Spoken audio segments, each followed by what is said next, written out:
Olá galera, sou Verônica Pedrosa, criadora aqui do canal Crimes Franceses. Se você tá chegando novo, não sabe o que tá acontecendo, seja muito bem-vindo, seja bem-vinda e já fica sabendo que esse canal aqui é pra gente bater papo, conversar mesmo aqui nos comentários, pra gente ficar sabendo que as pessoas são uma caixinha de surpresa e que infelizmente a gente não conhece ninguém. Se você já é da casa, já conversa aqui comigo, muito obrigada pelo seu carinho, pela sua presença aqui, isso ajuda muito a divulgar o meu trabalho, eu sou grata a vocês, muito obrigada mesmo.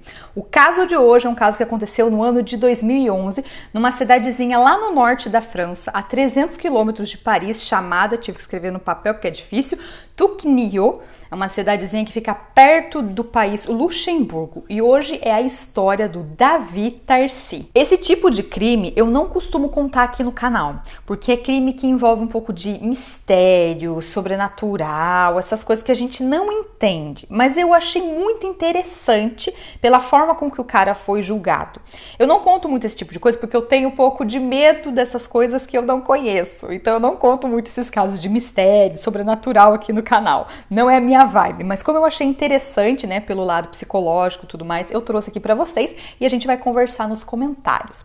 Eu vou começar contando um pouco da vida do David Tarcy pra vocês. Ele nasceu numa família normal, o pai trabalhava, a mãe estava ali presente, ele tinha um irmão mais velho e a família se entendia, a harmonia, não tinha briga, sabe? Aquela família tóxica, não era assim, de verdade era uma família boa, ele vivia bem. Quando ele tinha 10, 11 anos, ele começou a perceber umas coisas estranhas na casa dele. Às vezes ele estava sentado assistindo o desenhinho, ele escutava um bando de porta batendo, ele ia ver, não tinha ninguém na casa dele. Aí, outra vez, ele estava no quarto dele, né, que era no andar de cima, ele escutava gente subir na escada, quando ele ia ver, não tinha ninguém. Ai, gente, eu tô falando isso, eu fico arrepiada, eu tenho medo. Então ele tava sozinho em casa, mas ele escutava barulho, a porta do armário abria, e ele não entendia nada. Ele foi conversar com a mãe dele e a mãe dele também presenciava esse tipo de coisa. A casa era estranha, tinha barulho estranho, ninguém nunca conseguia entender o que estava acontecendo. Essa mãe e esse pai falaram, nossa, tá acontecendo uns fenômenos estranhos aqui na casa, vamos mudar de casa. Então eles saíram da casa e foram morar em outro lugar, em outra cidade. Só que continuou acontecendo as mesmas coisas. Eles mudaram de casa e parece que o que tinha na casa foi com eles, porque o Davi, ele continuava escutando os barulhos, né, de passos pela casa, ele olhava, não tinha ninguém, as portas abrindo, fechando, ele não entendia nada. Então ele era obrigado a conviver com isso. E não acontecia só com ele, acontecia com a mãe, às vezes o irmão presenciava essas coisas, entendeu? Então era uma coisa assim com vários membros dessa família. Mesmo eles tentando mudar de casa, não resolveu o problema. O Davi, ele continuou crescendo, né, 12, 13 anos. Na adolescência, ele teve aquela fase rebelde. Ele não tinha muitos amigos, porque ele se sentia meio solitário por ele ver essas coisas. Era estranho. Ele não podia conversar isso com ninguém, porque daí o pessoal falava, o louco da história, né? Então, ele se sentia solitário, mas ele tinha um grupinho ali fechado de amigos que eles gostavam muito de rock, eles escutavam rock juntos, aí decidiram montar uma banda, e aquela coisa de adolescente, de curtição, aí ele descobriu o álcool, com o álcool veio o quê? As drogas, então ele começou ali naquela vida meio assim perdida, tá? Não tô aqui pra julgar ninguém, de adolescente, de bebedeira, de droga, então essa foi a vida dele. Quando ele tinha 20 anos, começou as namoradinhas, namorou 1, 2, 3, saía, tal. Quando ele chegou na idade ali dos 30 anos, ele conheceu uma moça e teve um relacionamento sério com essa moça. Logo ali no começo do relacionamento, eles tinham muitas coisas em comum e começaram a morar junto. A moça engravidou e desse relacionamento teve uma filha. Então o Davi, quando ele tinha ali os 30 anos dele, ele teve uma filha com essa moça. Logo depois que a filhinha nasceu, o relacionamento mudou, né? Então, alguns meses depois do nascimento da menininha, eles se separaram. Agora o tempo foi passando. O Davi aqui tá com 34 anos, solitário na dele, né? E ele resolve ir num site de relacionamento. Nesse site de relacionamento, ele encontrou uma moça chamada Emmanuelle Loé. E ela tinha 30 anos, ela era mais nova do que ele, e conversando ali na internet, ele viu, nossa, é o amor da minha vida. Ela gosta de esoterismo, ela é uma pessoa simples, trabalhadora, não é muito assim fútil, ele gostava de gente que gostava de coisas simples, sabe? Rock, essas coisas. Então ele marcou um encontro com essa Emmanuelle e foi encontrar. E realmente, quando eles se viram, gente, foi amor à primeira vista. Ele amou essa Emanuele, quero fazer minha vida com ela, quero sair, namorar, ter filho, casar. Durante esse relacionamento com a Emanuele, ele tinha muita confiança nela, né? Ela se tornou esposa dele. Ele contou um fato que tinha acontecido com ele quando ele tinha 25 anos. Quando ele tinha 25 anos, gente, ele trabalhava à noite, segurança, em algum lugar, fábrica. Ele voltando para casa dele na madrugada, 3 caras pegaram ele e o Davi, ele foi violentado. Então ele contou isso para a esposa dele, dizendo que tinha esse trauma, que ele tinha sido violentado e às vezes ele tinha período de depressão na vida dele, que era muito difícil lidar com isso. Então ele tentava se ajudar da maneira que ele podia, fazia, né, acompanhamento com terapeuta e tal, mas ele abriu o jogo com a esposa, ela sabia que às vezes tinha um momento da vida dele que era difícil, ele tinha alguns gatilhos, tinha coisas que ele não gostava de ver na televisão, e para ela entender. Então era saudável o relacionamento dos dois. No ano de 2010, a filhinha do casal nasceu. O nome dela era Zoe. Então veio ali para trazer muita alegria, né? Os dois estavam em total harmonia, eles se entendiam muito bem, um ajudava o outro, tal. Só que nesse mesmo período do nascimento da Zoe, o Davi, infelizmente, ele começou a ter problemas de saúde. Era dor na perna, era um ligamento, era uma dor nas costas muito forte, várias coisas ao mesmo tempo. E ele teve que ser operado. E nessa que o Davi foi operado, ele ficou em casa e de licença. E quando você fica de licença, você não ganha o seu salário inteiro, você ganha um pouco do seu salário. E a família começou a ter problemas financeiros. E nessa daí de ter problemas financeiros, a Emanuele tentava trabalhar, tentava trazer dinheiro para casa, mas as dívidas elas iam acumulando. E é nessa hora que a gente sabe que muitos casais, né, quando não tem uma base forte, não tem uma economia, não sei, né, é aí que quebra o relacionamento. E foi isso que aconteceu. Porque o Davi, que estava em casa e não podia ajudar para trazer dinheiro, ele começou a entrar na bebida novamente. Porque lembra que na adolescência ele bebia, usava droga? Ele começou a entrar na bebida de novo. E nessa fase aí que a Emanuele, ela saía de casa e ia trabalhar, ele ficava em casa sozinho, né? Cabeça vazia, oficina, a gente sabe de quem. Então ele ficava bebendo. Ele não tinha dinheiro para pagar a dívida, mas ele tinha dinheiro para comprar as bebidas dele. Então ele bebia. A Emanuele começou a perceber que ele começou a ficar muito agressivo com palavras, começou a ficar possessivo, e ela falou, poxa, esse não é o meu marido, não foi a pessoa que eu conheci. Ela começou a ter medo desse cara. O Davi, nessa época também, ele começou a ter muitas visões, não se sabe se é por causa da bebida, ou porque ele tinha essas coisas mesmo, desde quando era pequeno. Ele tinha a impressão que o diabo colocava a mão no ombro dele e que falava pra ele, mata sua esposa, você tem que matar. E nessas visões, ele via claramente, e às vezes ele sentia a mão aqui no ombro dele, e ele via que ele estava assim, tirando a vida da esposa com faca, ele tinha essa visão. E ele tentava voltar, falava, não vou fazer isso, é minha esposa, eu amo a Emanuele, não vou. Ele tentava pensar em outra coisa, mas ele não conseguia. Ele tomava antidepressivo, ele ia em terapeuta, ele tentava pedir ajuda, mas nada fazia essas visões pararem.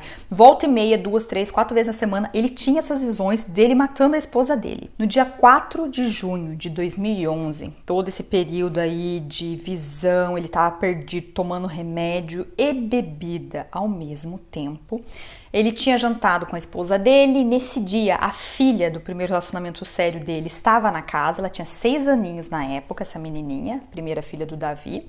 Então todo mundo jantou ali na casa, a Emanuele, a bebezinha que estava com 15 meses, a Zoe, a filha, né, do primeiro relacionamento sério do Davi, de 6 aninhos, estava na casa, e o Davi.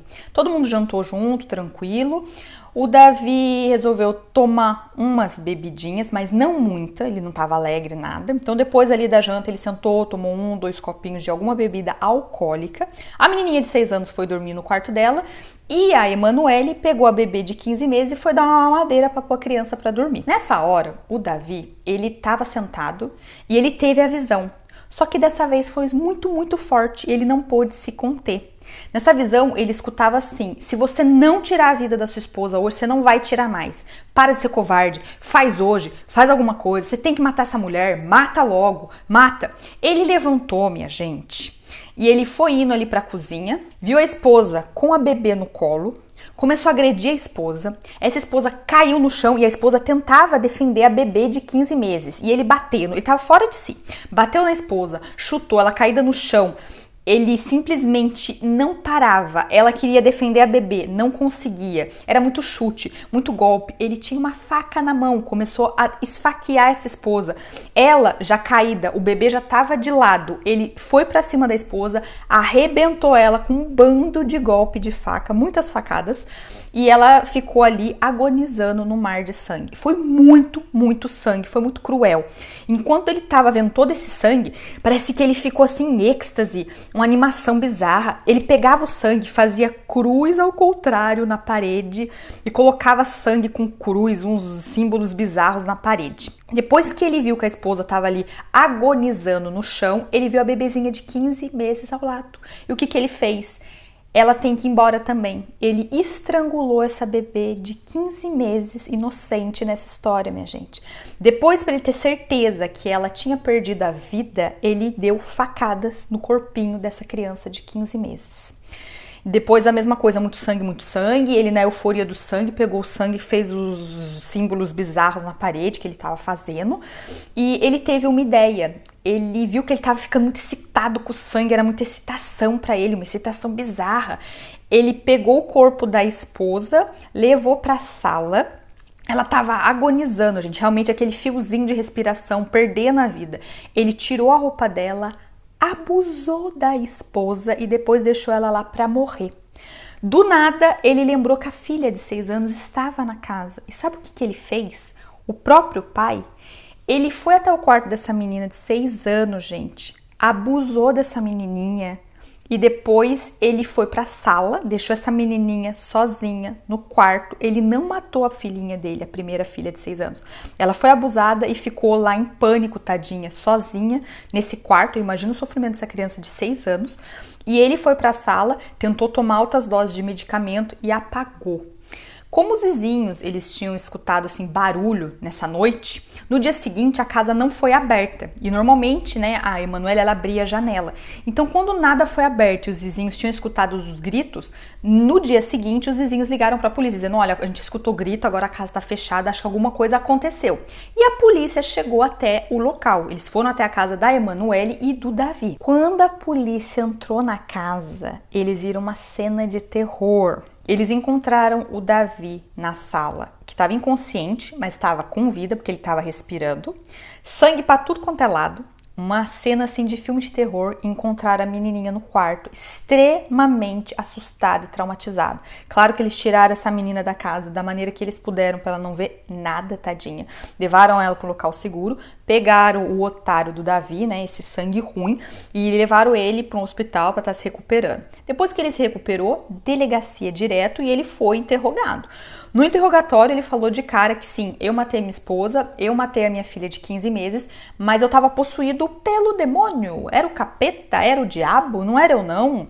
Tava possuído, então eu fiz tudo o que fiz porque tinha uma voz falando pra mim que eu tinha que fazer, foi mais forte do que eu. Então eu tava possuído, gente. É uma coisa que eu não consegui controlar. Eu não sei se vocês acreditam nisso ou não. Eu sei que existem forças malignas, energias negativas, mas pra justiça às vezes não tem muito sentido essas coisas, né?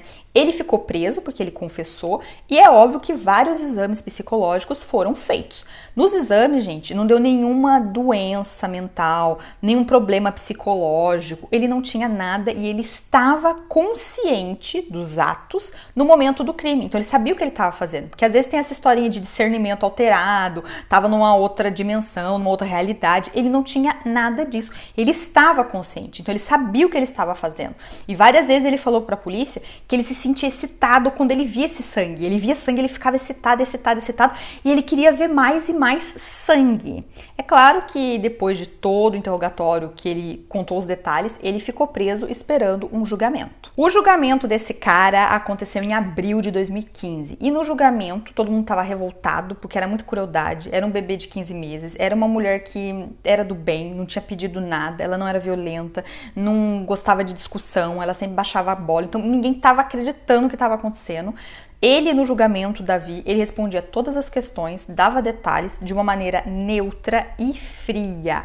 Todo mundo viu que ele estava assim consciente no momento do crime porque ele dava detalhes, ele falava claramente. E toda vez ele sempre levantava o mesmo discurso de que ele estava possuído. Eu estava possuído, foi mais forte do que eu. Claro que a pena desse cara veio, porque todo mundo viu que, devido às análises psicológicas, ele tinha um pouquinho de psicopatia. E deixou claro durante as análises, mesmo durante o julgamento, ele falou várias vezes que ele tinha uns fetiches estranhos, ele gostava de sexo bem selvagem, bem violento, com sangue, e ele tinha umas coisas também ligadas ao satanismo, ele gostava disso, era o que ele vivia, era o que ele gostava de ler e que ele gostava de seguir. Ele ficou classificado como matador sexual sádico e a pena dele foi a máxima aqui na França, que fala perpétua, mas não é perpétua, 30 anos de prisão. Ele vai poder pedir uma condicional depois que ele cumprir 22 anos de prisão fechada. Ele não pediu um segundo julgamento, ele aceitou a pena dele. A filha, atualmente, ela vive, mas ela é cheia de traumas, a sobrevivente de 6 anos. Ela não entende até hoje por que meu pai me deixou viva, por que eu fiquei viva, por que eu fui a única sobrevivente. Ela não entende, ela tem pesadelos, ela vive cheia de angústia, tem muitos gatilhos emocionais também. Então, ela como sobrevivente, ela vive cheia de traumas. O Davi, ele está preso até hoje e todo mundo sabe que se um dia ele sair da cadeia, ele vai cometer a mesma coisa. Porque o que ele gosta, o que ele tem prazer é de ver sofrimento e sangue. Isso ele deixou bem claro para todos os psicólogos e para todo mundo que estava no julgamento. Esse foi o nosso caso de hoje, um caso para a gente pensar, refletir, ficar em alerta. Esse cara, durante toda a vida dele, ele teve presença de coisas estranhas, portas que batiam, passos, ele via e escutava as coisas que normalmente a gente não vê e não escuta. Então, um dia isso foi mais forte que ele e ele fez o que ele fez. De acordo com ele, estava possuído. Aí vem a minha pergunta. Você acredita que uma pessoa pode ser possuída, ficar fora de si e cometer um crime? Isso seria uma justificativa? Claro que ele vai pagar, ele tá preso pagando. Mas isso justificaria ele falar que, nossa, eu cometi um crime porque estava possuído? Não era a minha pessoa, não era o Davi. Era o diabo, era o capeta, não sei como é que fala, o que vocês quiserem. Era uma coisa ruim que entrou em mim e que eu passei ao ato, mas eu estava possuído. Vocês acreditam nisso? Ou para vocês é um blá blá blá, coisa que não existe? Muito obrigado pela sua presença até aqui e até o próximo vídeo, galera.